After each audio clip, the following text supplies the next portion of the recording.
야곱아 두려워하지 말라. 야곱아 두려워하지 말라라는 제목으로 하나님 말씀 보겠습니다. 이번 코로나로 인해서 저 부산 지역에 초기에 이제 일종의 클러스터가 돼서 여러 곳에 이제 확진자를 낸 교회가 있습니다. 다 아실 겁니다. 근데 이 교회가 그곳에서 이제 부산 지역에 많은 사람들 확진자를 냄으로 인해서 아마 지역에서 참 많은 지탄도 받고 그랬을 거예요. 근데 이번에 그 확진자들이 다 낫고, 그리고 또 이 나은 사람들이 자신의 혈장을 이제 혈액원에 기부하면 이 혈장으로 이제 코로나 치료제를 이제 만든다는 거예요. 그래서 지금 이 혈장으로 치료제를 만드는데 최소한 한 130명에서 200명 정도가 필요한데, 우리나라에서 확진자는 1만 명이 지금 넘고, 치료 받은 사람들이 1만 명이 넘는데, 완치된 사람들이 이렇게 넘는데, 자신의 혈액을 기부한 사람이 한 20명 정도밖에 없었어요. 그런데 이 부산의 그 교회에서 우리가 지역사회 또한 우리 이 나라를 위해서 할 일이 무엇인가 생각하다가 우리가 우리의 혈액을 내놓겠습니다 하고 혈장을 단체로 치료받은 사람들이 이제 내놨다는 거예요. 그랬더니 갑자기 숫자가 늘어서 그럼 나도 해야겠네 그래서 지난주에 제가 봤더니 한 80명 가량이 이제 혈장 치료제를 쓰라고 내놨다고 해요. 그렇습니다. 교회가 이제 요즘 소규모로 작은 교회들 사이에서 코로나 확진자들이 자꾸 퍼져나가고 있습니다. 누군가는 왜 하필 교회들이 이 시기에 그렇게 모여가지고 자꾸 확진자를 내놓냐. 또 누구는 말합니다. 왜 하필 이때 부흥회라는 것을 왜 해서 확진자를 내놓냐. 사회적으로 이런저런 말들이 많습니다. 틀린 말들은 아닌 것 같아요. 그럴 수도 있다고, 그런 생각할 수도 있다고 생각합니다. 그러나 이것은 우리가 아무리 조심하고 조심한다 하더라도 어느 상황에서 어떻게 감염이 될지 아무도 모르는 상황인 거예요.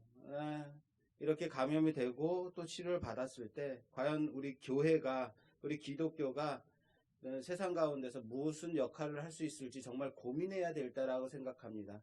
그렇게 치료받은 자들이 자신의 혈장을 내놓고, 또 사회적으로 우리 사회적 거리 두기, 또한 예배 드릴 때도 서로 간에 조심해서 더 이상 교회가 사회적 지탄거리가 되지 않도록 함께 좀 노력해야 되지 않겠나 생각을 합니다. 그런 좀 어려운 시기에 우리들이 살고 있습니다.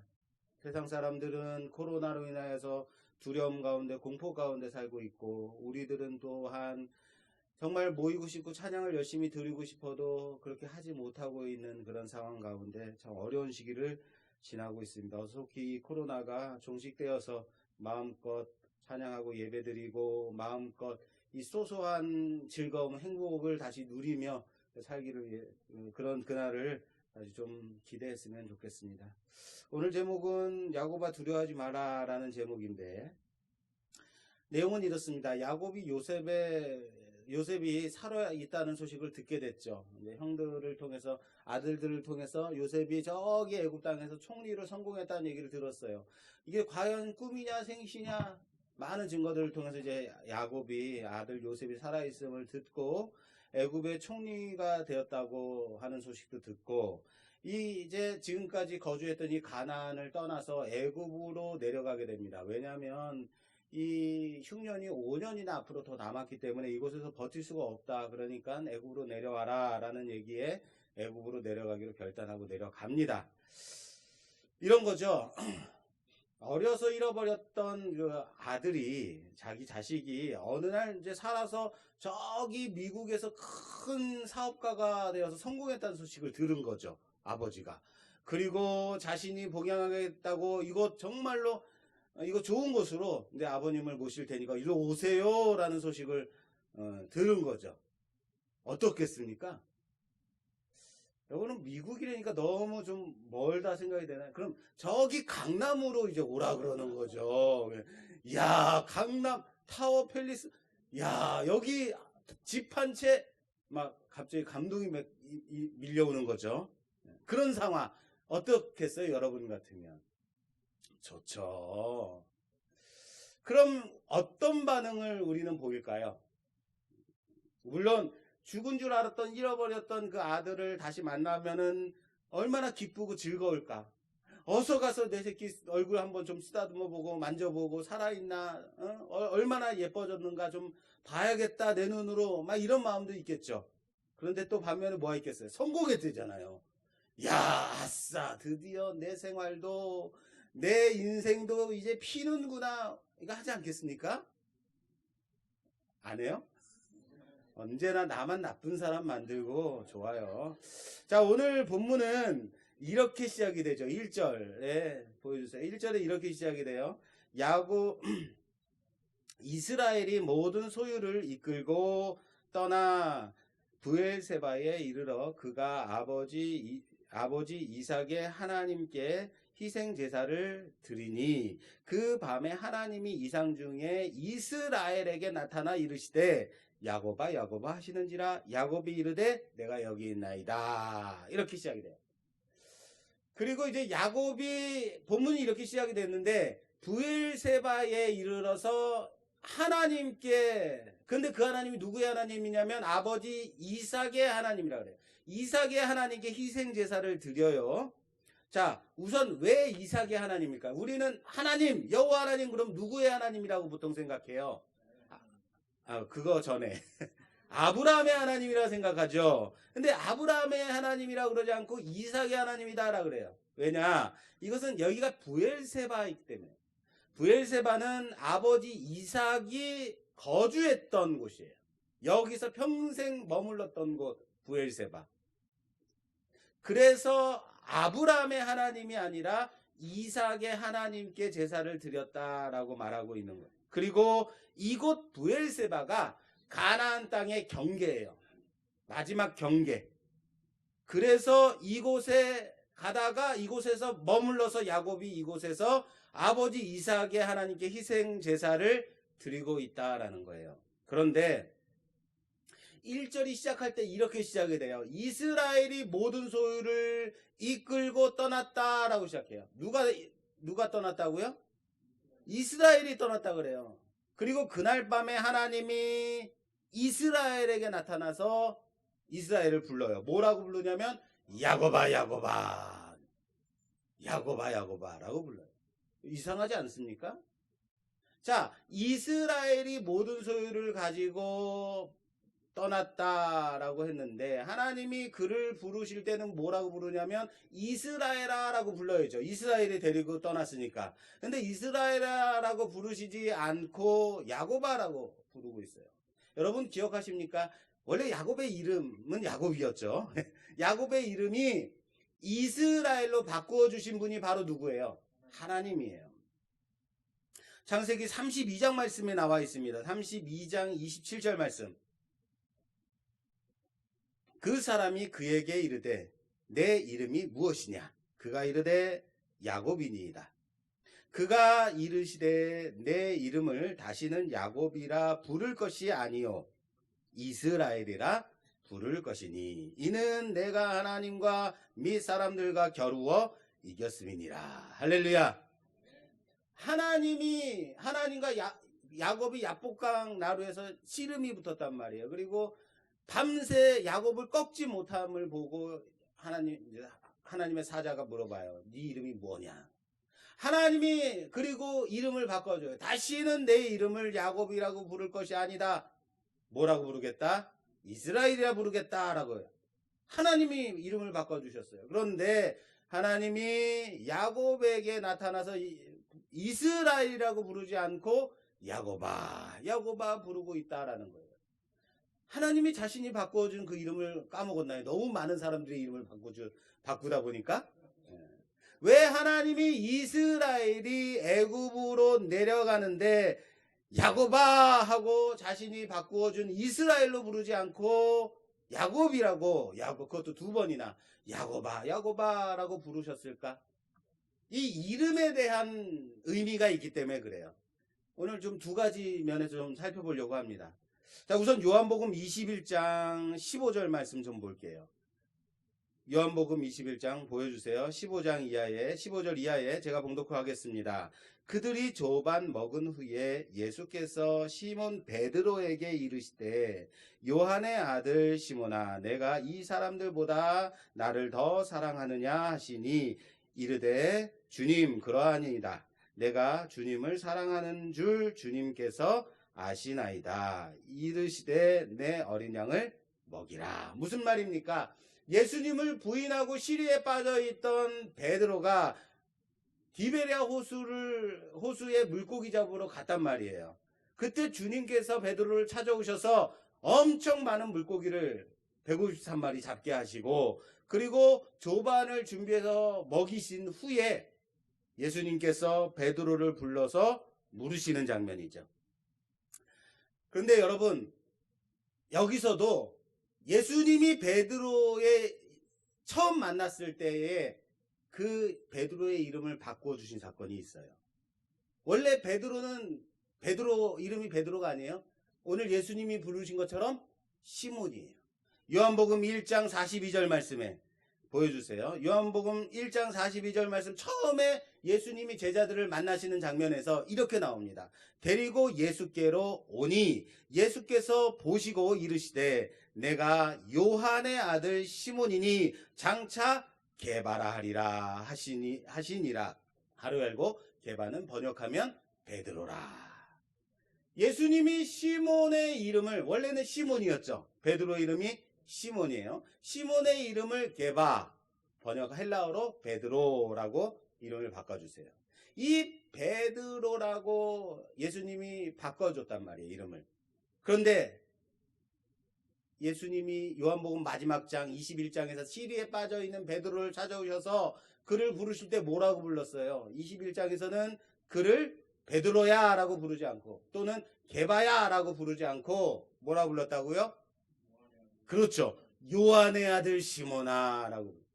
이것을 바요한 시몬이라 바요나 시몬아 라고 불러요. 이런 겁니다. 유대인들은요. 아버지의 이름에다가 자기의 이름을 붙이는 것이 공식 이름이에요. 정식적으로 부르는 이름이에요. 그게. 그래서 여러분 그 시각장애인이었다가 예수를 만나서 눈이 뜬 사람 누구죠?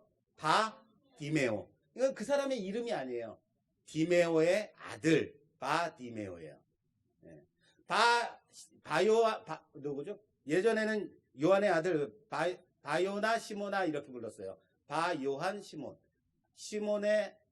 요한의 아들 시모나. 이게 공식 이름이에요. 이런 거죠. 제 이름이 뭐예요? 조재영이죠. 저 공식적으로 말한다면 그 한양조씨 일가의 재형이라는 이름을 가지고 있습니다. 이게 제 공식 이름인 거예요. 이런 식으로 지금 예수님이 베드로를 부르는 거예요.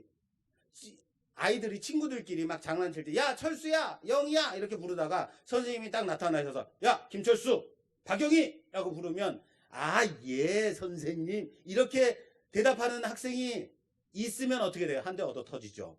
뭐라고 선생님이 박영희 아니 누구야 김철수 박영희 그러면 딱 학생들이 어떻게 해야 돼요? 차렷하고 네 그렇죠. 이렇게 불러요. 대답을 해야죠. 뭡니까? 선생님이 나를 정식으로 부른 거예요. 친구들끼리 장난삼아서 부르는 게 아니라 지금 그런 상황이라고요. 베드로를 예수님이 다시 찾아오셔서 부르는 것 지금 공식적으로 부르는 거예요. 왜냐하면 지금 주님은 정식으로 베드로에게 사명을 재확신시켜 주시고 있다는 거예요. 재확신이에요. 첫 번째 사명을 주신 것은 1장에 예수님이 처음 베드로를 부르셨을 때 너의 이름을 요한의 아들 시몬아 너의 이름을 뭐라고 하겠다? 게바라고 하겠다. 이게 첫 번째로 주님께서 베드로에게 주신 이름인 거죠. 그리고 다시 예수님이 베드로를 찾아오셔서 이 사명을 재확신시켜 주시고 있다는 거예요. 그의 공식 이름을 부르고 있다라는 거예요. 요한의 아들 시몬아. 요한 집안의 시몬아라고. 이런 거죠. 지금 베드로가요. 예수님을 부인하고 상처를 끌어안고 이곳 벳사다 호수까지 물고기를 잡으러 왔단 말이에요. 그런데 그 사랑하는 예수님이 베드로를 찾아오셔서 그리고 부르시는 거죠. 요한의 아들 시몬아. 무슨 의미입니까? 너 지금 그러고 있을 때가 아니다. 정신 단디 차려라 이거예요. 너 이렇게 흐트러져서 너 시리에 빠져가지고 실망하고 있을 때가 아니야. 내가 너에게 사명을 줬지 않냐. 사람을 낚는 어부가 되라고. 이렇게 물고기 잡을 때가 아니다. 넌 내 양을 칠 사명을 가진 사람이다 라고 확신시켜주고 있는 거예요. 정신 똑바로 차려라. 이름이라는 것은 그런 의미가 있는 겁니다. 그냥 게바야, 베드로야 라고 부를 때랑 요한의 아들 시몬아 라고 부를 때가 다르다는 거예요. 반면 이런 이름 있죠. 별칭 또는 애칭 또는 아명으로 부를 때가 있어요. 어릴 적에는 엄마 아빠가 아이들을 귀엽다고 아이고 우리 개똥이 뭐 이런 식으로 이쁘니 뭐 이런 식으로 부르잖아요. 어릴 때 아이들 우리 자녀들을 예쁜 이름으로 그냥 공식 이름이 아니라 붙여서 부르는 것, 아명이라는 것이 있을 수 있어요. 저도 어렸을 때는 저희 아버지께서 저를 아가 또는 막내야 라고 불렀어요. 지금 아가라고 부르면 얼마나 징그럽겠어요. 근데 지금은 이제 아범아라고 부르시죠. 그러나 만약 어느 날 느닷없이 저희 아버지께서 저를 아가라고 부르신다면 어떨까요? 아유 노망이 드셨나 이럴까요? 그것도 진지한 상황 속에서, 장난치는 게 아니라 진지한 상황 속에서 내 손을 딱 잡으시면서 막내야 라고 부르신다면 아마 저는 많은 생각을 하지 않겠습니까? 많은 생각이 들겠죠. 그리고 그 이름으로 인하여서 옛적에 그 호칭으로 나를 부르셨을 때 그때를 기억하겠죠. 막 옛날의 생각들이 막 이렇게 일어나겠죠. 그런 거죠. 이 호칭이라는 것은 그런 의미가 있죠. 남녀 간에도 서로 연애할 때는 이름 잘 안 불러요. 뭐 허니니 뭐 자기 아니 뭐 뭐라고 부르셨어요 여러분들은요? 예. 나의 사랑 뭐라 불렀다고요? 미스죠? 뭐, 그거는 좀 아닌 것 같은데. 그렇게 사랑하는 사람에게 부르는 애칭이 있었단 말이에요. 그런데 우리 지금 연세 드신 분들은 그냥 이렇게 부르셨겠죠. 여보 하고. 제가 저희 할아버지로 인해서 알았어요. 이 여보라는 말이 부부간에 부르는 호칭일 수도 있지만 여보시오의 준말이다. 이걸 제가 알았단 말이에요. 여보 이렇게 부르시더라고요. 우리 할아버지가 할머니를 부르실 때. 그 사람을 부르는 호칭은 그런 의미가 있는 거예요. 지금 하나님이 이스라엘의 이름을 이스라엘이라고 부르지 않고 굳이 야고바라고 부르시는 의도가 있다는 거예요. 뭡니까? 여러분, 야곱의 인생 가운데서 가장 격정적이고 기억으로 남아있던 때가 언제였을까요?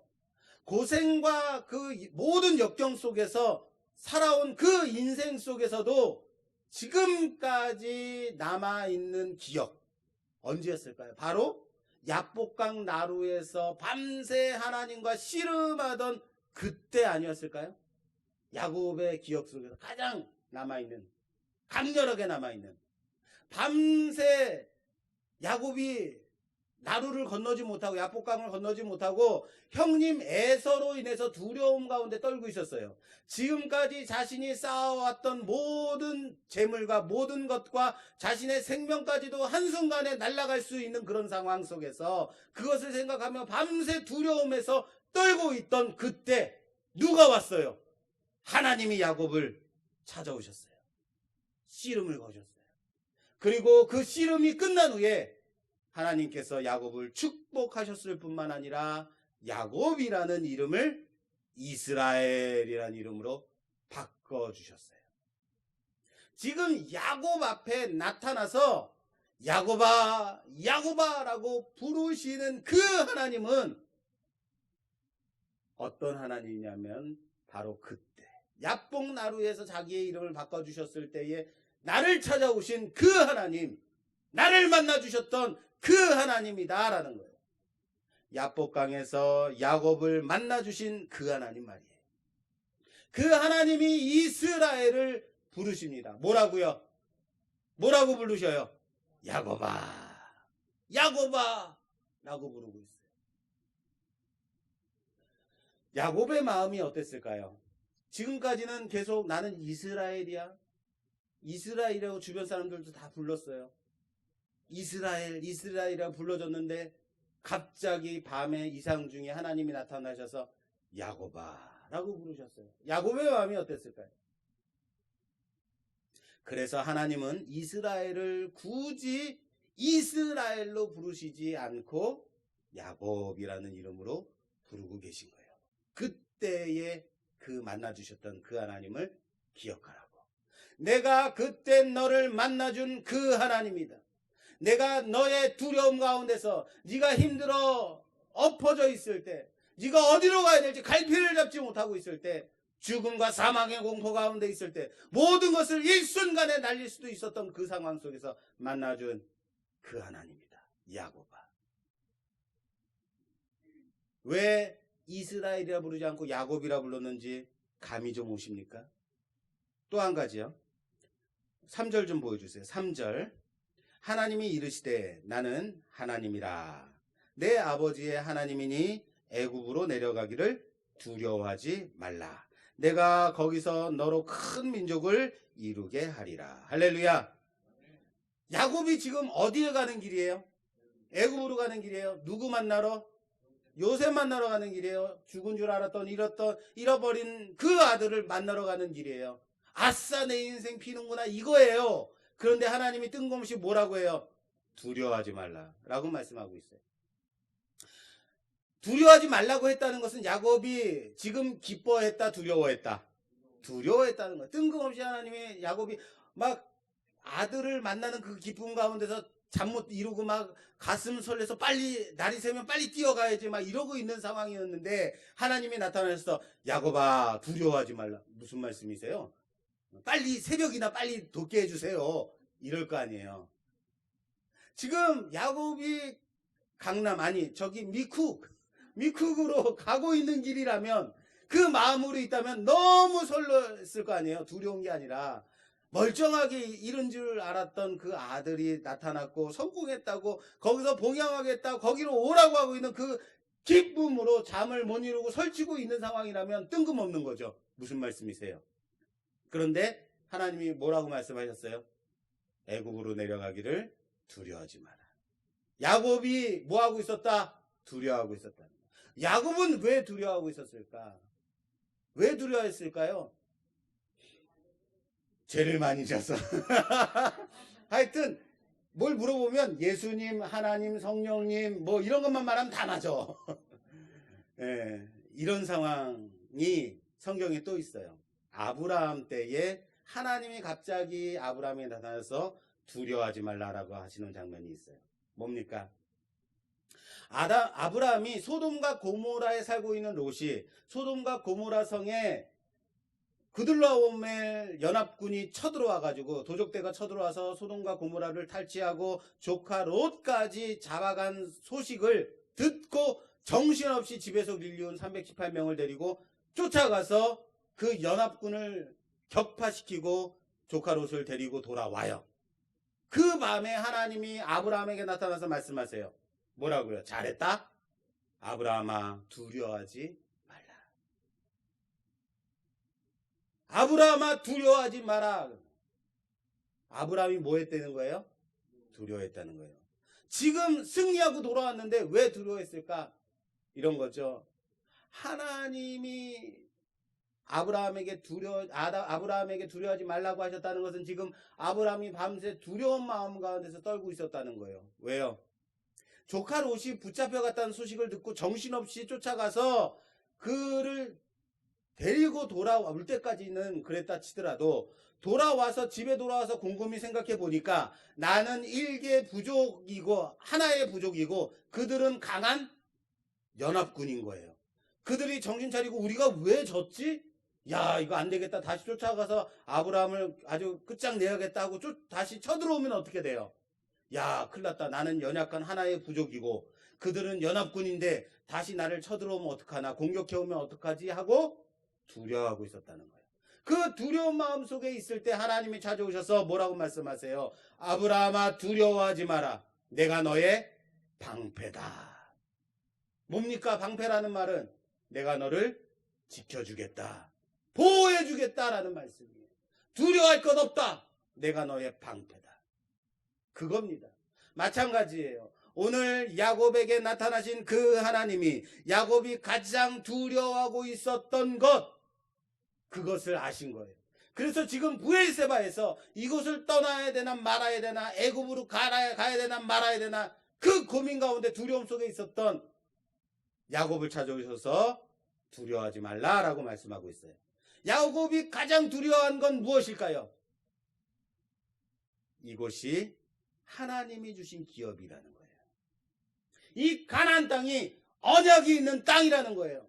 이곳에 하나님이 계신다는 거예요. 내가 그래도 그렇게도 고생하면서 얻게 된 이곳을 내가 어떻게 이곳을 떠날 수 있을까 하고 두려워하고 있음을 하나님께서 아시고 그에게 말씀하시는 거예요. 사랑하는 여러분, 우리는 어디에 초점을 두냐면요, 지금 야곱이 사랑하는 막내 요셉을 만나러 가고 있다, 그 기쁨 가운데 그 길을 떠나고 있다, 여기에만 초점을 맞추면 정말 중요한 것을 놓친다는 거예요. 정말 중요한 건 뭐예요? 이 가나안 땅이 어떤 땅이라고요? 하나님이 계신 땅, 언약의 땅, 약속의 땅, 하나님이 내게 주시겠다고 약속하신 그 기업이 있는 땅이라는 거예요. 이곳을 내가 아들을 만나기 위해서 떠나야만 하는가? 그것이 두려운 거예요. 야곱아, 야곱아, 이곳을 떠나는 것을 두려워하지 말라라고 그래서 말씀하시는 거예요. 야곱이 가나안으로 오기까지 얼마나 많은 고생을 했습니까? 얼마나 많은 고생을. 외삼촌 집 라반의 집에서 20년이 넘도록 고생하고 돌아왔어요.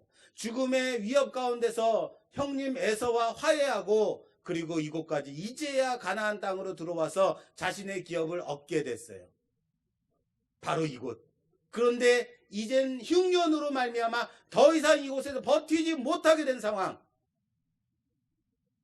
이 상황에서 이곳을 떠나야만 되는 거예요. 이곳에 뭐가 있어요? 장자의 축복이 있어요. 이곳에 내 부모로부터 이어온 기업이 있는 곳이, 이곳은 바로 하나님이 계신 곳, 하나님이 언약하신 곳. 그게 중요한 거예요. 누구에게? 야곱에게요. 그런데 이제는 애굽에 내려가야 하는 그런 상황인 거예요. 뭐가 두려운지 아시겠습니까? 그래서 야곱은 내가 지금 가는 이 여정이 과연 맞는 길인가 두려운 거죠. 내가 또 딴짓하러 가는 건 아닌가? 내가 혹시 인간적인 생각으로 잠시 흉년의 위협 가운데서 잠시 몸을 피한다고 그렇게 나를 합리화시키는 건 아닌가? 두려워하고 있었다는 거죠. 게다가 자신은 나이가 많아요. 얼마나 더 살 수 있을지 모르는 상황인 거예요. 다시 이 땅으로 돌아올 수 있을지 장담하지 못하는 상황인 거예요. 그래서 두려워하고 있는 거예요. 오늘 본 말씀 4절 좀 볼게요. 4절. 하나님의 약속입니다. 4절. 내가 너와 함께 애굽으로 내려가겠고 반드시 너를 인도하여 다시 올라올 것이며 요셉이 그의 손으로 내 눈을 감기리라 하셨더라. 하나님의 언약입니다. 내가 이 길을 너와 함께 가겠다. 하나님께서 말씀하고 있습니다. 애굽에서 큰 민족을 이루어서 다시 이곳으로 올라오게 할 것이다 라고 하나님이 언약하고 계시다는 사실을 믿으시길 바랍니다. 이때 그를 부른 이름이, 이때 이스라엘을 부른 이름이 바로 뭐예요? 야곱이에요. 그 이름은 사람 앞에 걸림돌이 되는 이름이었습니다. 남의 앞길을 가로막는, 남의 발꿈치를 잡는 이름이었습니다. 그러나 그 이름 야곱일 때 하나님이 그를 만나 주셨어요. 그리고 그를 깨뜨리셨어요. 그를 꺾으셨어요. 그 하나님을 기억하라는 거예요. 그때 너에게 준 언약의 하나님, 너를 만나 주신 하나님, 그 하나님이 너와 함께 애굽으로 간다. 그리고 다시 돌아오게 하겠다라고 말씀하고 있다는 사실을 믿으시길 바랍니다. 언약을 지키시는 그 하나님이, 나를 지금까지 이렇게 만드신 하나님이 반드시 돌아오게 하실 거라는 것을 믿는 것. 그것이 오늘 야곱아 야곱아 부르신 하나님의 의도라는 거예요. 사랑하는 여러분, 성도는 언약을 붙들고 살아가는 사람들이라는 사실을 믿으시길 바랍니다. 뭐라고요? 뭘 붙잡고 사는 자들이라고요? 언약을 붙잡고 사는 자들이라고요. 현재에 사는 자들이 아닙니다. 지금을 따라 사는 자들이 아니라 장차 올 그 영광을 믿고 살아가는 자들이라는 사실을 믿으시길 바랍니다. 그래서 뭐가 필요해요? 믿음이 필요해요.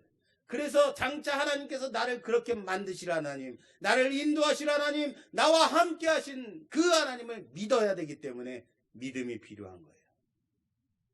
야곱의 현실은 사랑하는 아들을 만나러 가는 그런 행복한 걸음이었습니다. 그러나 그는 자신의 기업이 어디에 있어야 하는지를 알고 있었던 거예요. 그래서 두려웠던 겁니다. 하나님은 그에게 언약을 주셨고, 그리고 야곱이 현재의 상황이 아니라 하나님의 언약을 붙들고 살아가는 자들이라는 것을 알고 있는 겁니다. 결코 아들 만난다고 헤벨레하고 떠나는 길이 아니라는 거예요. 이스라엘, 야곱은 이만큼 성숙했어요. 이만큼 자라났어요. 이런 상황 속에서도 언약을 기억하는 야곱을 봐야 한다는 거예요. 사랑하는 여러분, 지금 일어나는 일 가운데서 이 일에만 너무 집착하지 말라는 거예요. 지금 이 벌어지는 상황이 과연 내게 어떤 교훈이 있는 것인가? 하나님이 어떤 뜻을 우리에게 계획하고 계신가? 점검해야 된다는 거예요. 그리고 오늘 본문은 애굽으로 내려가는 야곱의 가족들의 이름을 하나하나 거명하고 있습니다. 오늘 본문은 잡지 않았지만 46장 7절, 8절 이하에 이렇게 되어 있습니다. 8절 보여주세요. 8절. 애굽으로 내려간 이스라엘 가족의 이름은 이러하니라. 야곱과 그의 아들들 곧 야곱의 맏아들 르벤과 하고 9절로 계속 이어져요. 그렇게 르벤과 하면서 야곱의 아내들을 중심으로 한 각 아들들의 이름들이 쫙 나와요. 그리고 마지막에 이렇게 마무리가 됩니다. 26절. 창세기 46장 26절에 야곱과 함께 애굽에 들어간 자는 야곱의 며느리들 외에 66명이니 이는 다 야곱의 몸에서 태어난 자이며 애굽에서 요셉이 낳은 아들들이 2명이니 야곱의 집 사람으로 애굽에 이른 자가 모두 70명이었더라. 할렐루야. 야곱의 몸에서 나온 자들로 애굽 땅에 내려간 사람들이 총 몇 명이라고요? 70명이다 하고 마무리가 돼요.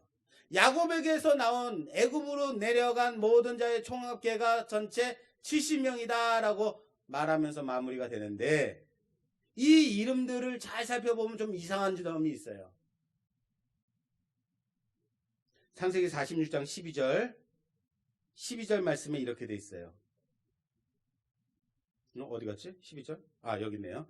자, 유다의 아들 곧 엘과 오난과 세라와 베레스와 셀란이 엘과 오난은 뭐죠? 베레스의 아들은 헤스론과 하물이요. 유다의 아들 셋 중에 엘과 오난은 가나안에서 애굽으로 내려가기 전에 죽었어요.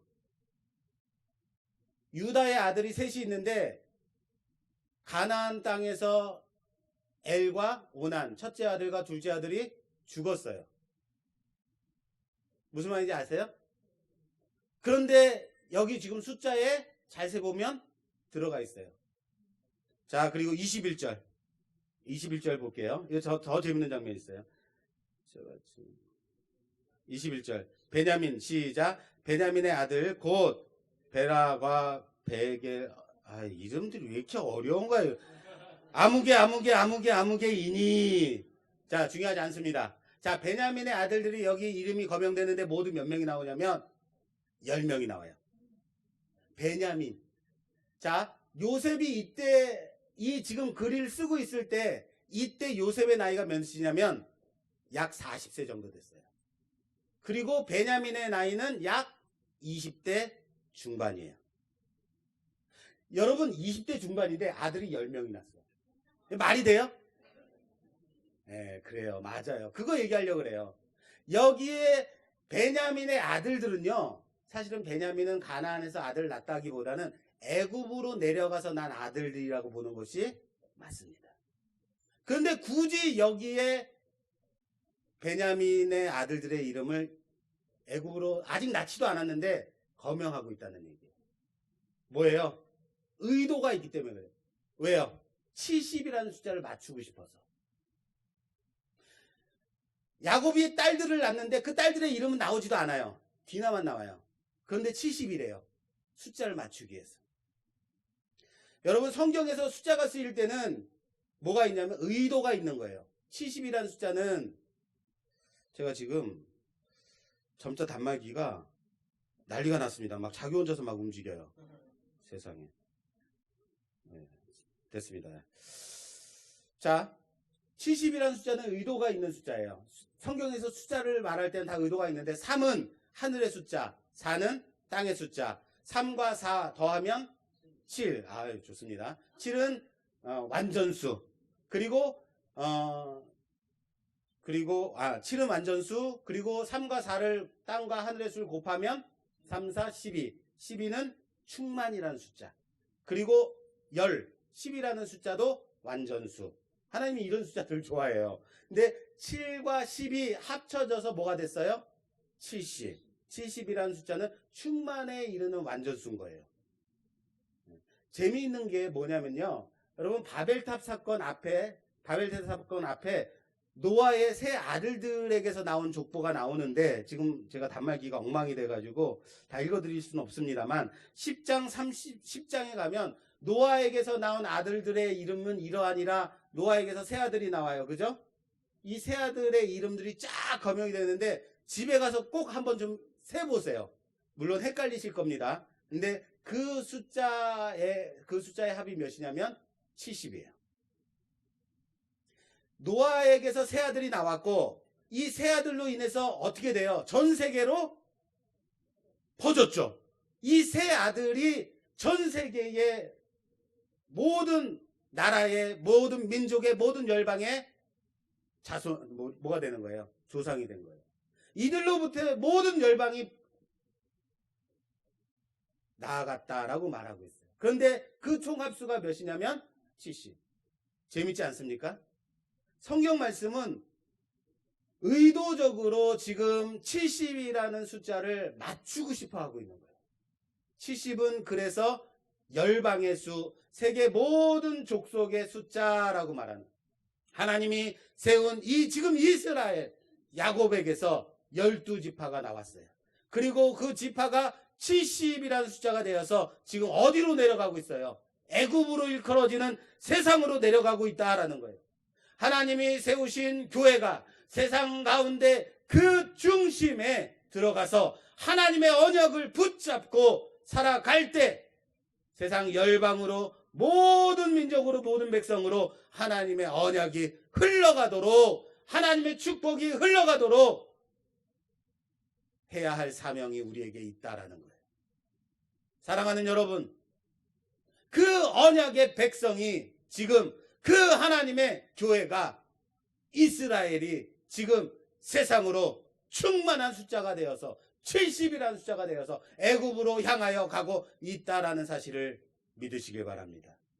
그게 오늘 우리가 함께 봉독한 마지막 본문 말씀 몇 절이요? 7절 말씀인 거예요. 7절. 이와 같이 야곱이 그 아들들과 손자들과 딸들과 소녀들 곧 그의 모든 자손을 데리고 애굽으로 갔더라라고 말합니다. 우리는 과연 무엇을 두려워하고 살아가는 자들입니까? 코로나 공포? 내일의 염려입니까? 건강의 두려움입니까? 지금 야곱은요, 자기 사랑하는 요셉을 만나러 가는 자리예요. 기쁨과 설레는 마음속에서 빨리 가고 싶을 거예요. 그런데 놓치지 않은 게 있어요. 하나님의 언약, 하나님의 말씀, 하나님이 계신 곳 놓치지 않았어요. 내가 가는 이 길이 과연 옳은 길인가? 두려워하고 있었다는 거예요. 우리는 이런 고민해요. 이 집을 사면 이 집값이 떨어질까 올라갈까? 여기로 이사 가면 애들 공부는 잘 시킬 수 있을까? 주변에 공기는 좋은가 나쁜가? 아니요. 내가 과연 하나님의 언약을 붙잡고 살아가고 있는가? 내가 지금 서 있는 이곳이 하나님이 허락하신 그곳이 맞는가? 내가 가는 이 길이 하나님이 나와 함께 하시는 길인가? 두려워해야 된다고요. 혹시 내가 하나님의 은혜를 저버리고 내 마음대로 살아가고 있지는 않은지 두려워해야 될 것이라는 거예요. 하나님은 야곱으로부터 이스라엘을 시작하셨습니다. 12지파와 하나님의 구원받은 온 백성 모든 열방을 흘러가게 하셨습니다. 이 놀라운 한 걸음을 야곱이 지금 두려움 가운데서 내딛고 있다는 거예요.